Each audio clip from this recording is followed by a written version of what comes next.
কেমনে ধরি যদি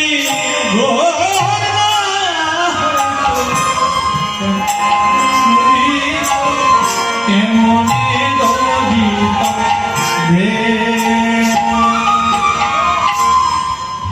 যদি গো যদি যদি গো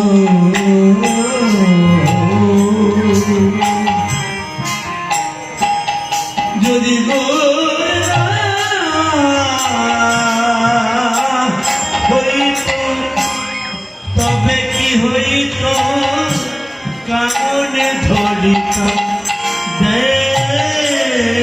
যদি গোর না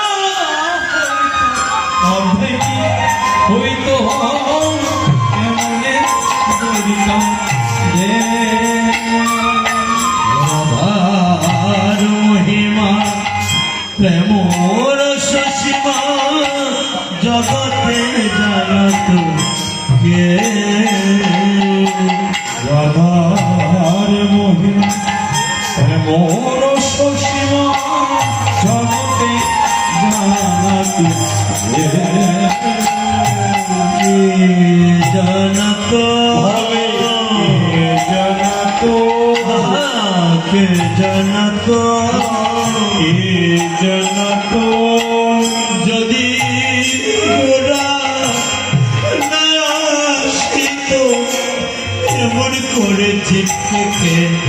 জানাত যদি না আসিত এমন করে এ জানাত আমার মধু মাখা কৃষ্ণ নাম কলির জীবিকে কে জানাত এমন মধু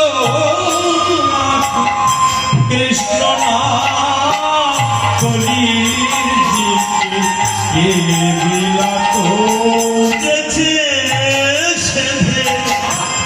হরিনাম কলির জীবিকে কে জানাত যেছে সেজে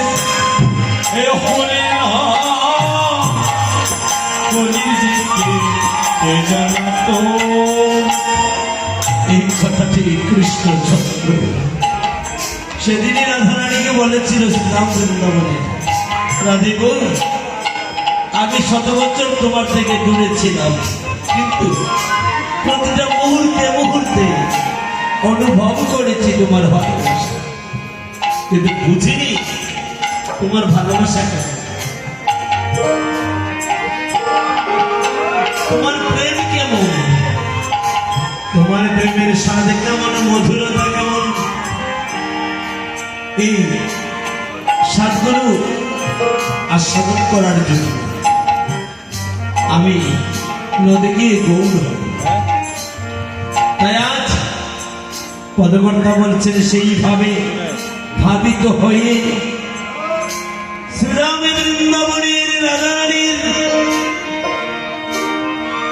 কৃষ্ণের প্রতি যে অনুরাগ, কৃষ্ণের প্রতি যে ভালোবাসা,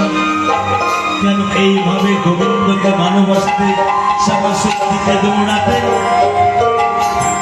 এই আস্বাদন করবার জন্য আজ কৃষ্ণচন্দ্র গৌর হয়ে এসেছেন। দয়াল বাসুকুষ্ম মহোদয় লিখেছেন তার মধুর বৃন্দা বিপিন মাধুরী, মধুর বিপিন মাধুরী, মধুর শ্রীরাম বৃন্দাবন, অদ্ভুত কথা, মাধুর্য প্রেমের শিরোমণি শ্রীমতী রাধারানী, সেই আজ শ্রীমতী রাধারানীর পিতৃভূমিতে হরিনাম মহাযজ্ঞ হচ্ছে। অর্থাৎ পুণ্ডরিক বিদ্যাঙ্গী পূর্বাশ্রমে ছিলেন বৃষভানু রাজা, যেটি মথুরা ডিস্ট্রিক্টে, যার নাম বর্ষা। এটিও ঠিক অভিন্ন একটি বর্ষা। তো আজ এই স্থানে বসে রাধারানীর কথা মনে করে পদ করতাম মধুর বৃন্দাল বিপিন মধুরী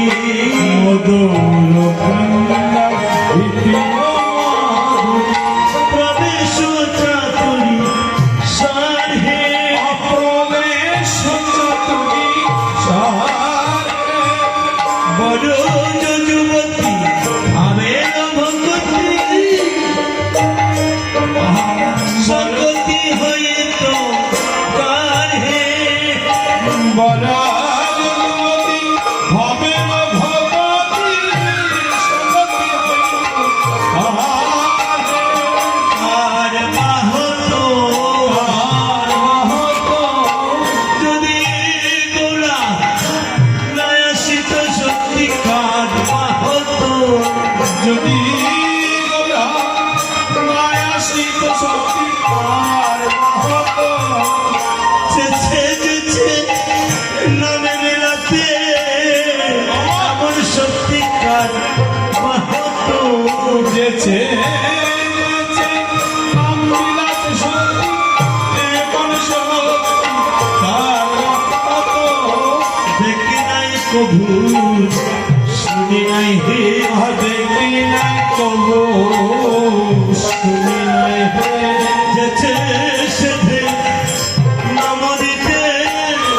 দেখি নাই কভু শুনি নাই হে যেছে